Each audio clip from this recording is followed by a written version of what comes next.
ഒറ്റപ്പെട്ടു പോവുക, തിരസ്കരിക്കപ്പെടുക എന്നതൊക്കെ എക്കാലവും വേദനാജനകമായ കാര്യമാണല്ലേ. അത് പലപ്പോഴും മറ്റുള്ളവരുടെ ജീവിതത്തിൽ നിന്നാവാം, അല്ലെങ്കിൽ നമ്മുടെയൊക്കെ തന്നെ പ്രതീക്ഷകളിൽ നിന്നാവാം, ഓരോ സാഹചര്യങ്ങളിൽ നിന്നൊക്കെ ആവാം. ഈ ഒറ്റപ്പെടുത്തലുകളെ എങ്ങനെ മനോഹരമാക്കാം എന്നാണ് നമ്മളിന്ന് സംസാരിക്കാൻ പോകുന്നത്. നമ്മളെ ഒറ്റപ്പെടുത്തുന്ന അനുഭവങ്ങളിൽ മറഞ്ഞിരിക്കുന്ന ശക്തിയും പ്രതീക്ഷയും അല്ലെങ്കിൽ ട്രാൻസ്ഫോർമേറ്റീവ് പവറും ഒക്കെ മനസ്സിലാക്കി കഴിഞ്ഞാൽ നമുക്ക് ഒറ്റപ്പെടലുകളെ മനോഹരമാക്കാൻ സാധിക്കും. മനോഹരമായി ഉപേക്ഷിക്കപ്പെട്ട മനുഷ്യരാകാനായിട്ട് നമുക്ക് സാധിക്കും. നഷ്ടങ്ങളെ അത് എത്ര തന്നെ വലുതായാലും അതിനെ അംഗീകരിക്കുക എന്നുള്ളതാണ്.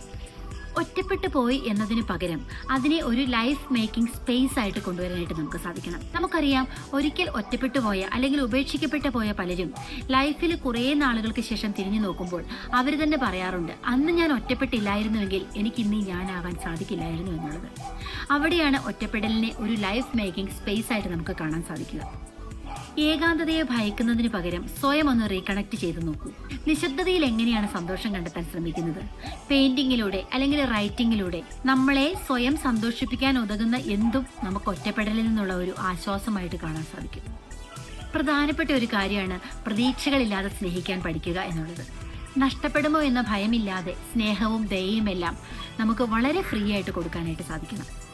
വേദന നിറഞ്ഞ ഒറ്റപ്പെടലുകളെ ക്രിയേറ്റീവായിട്ട് എന്തെങ്കിലും ചെയ്യാൻ നമുക്ക് ഉപയോഗിക്കാനായിട്ട് സാധിക്കും.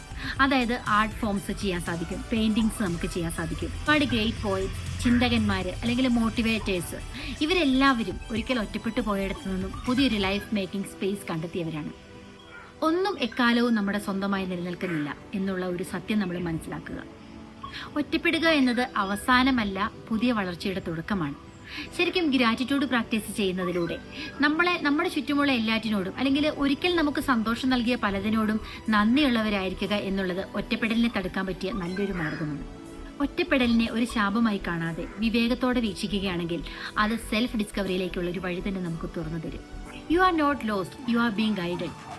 എന്തെങ്കിലും ഒറ്റപ്പെട്ടു പോയാൽ മനോഹരമായി ഉപേക്ഷിക്കപ്പെട്ടവരാകാം, തിരിഞ്ഞു നടക്കുമ്പോൾ ഒരു ചെറു പുഞ്ചിരി സമ്മാനിച്ചുകൊണ്ട്.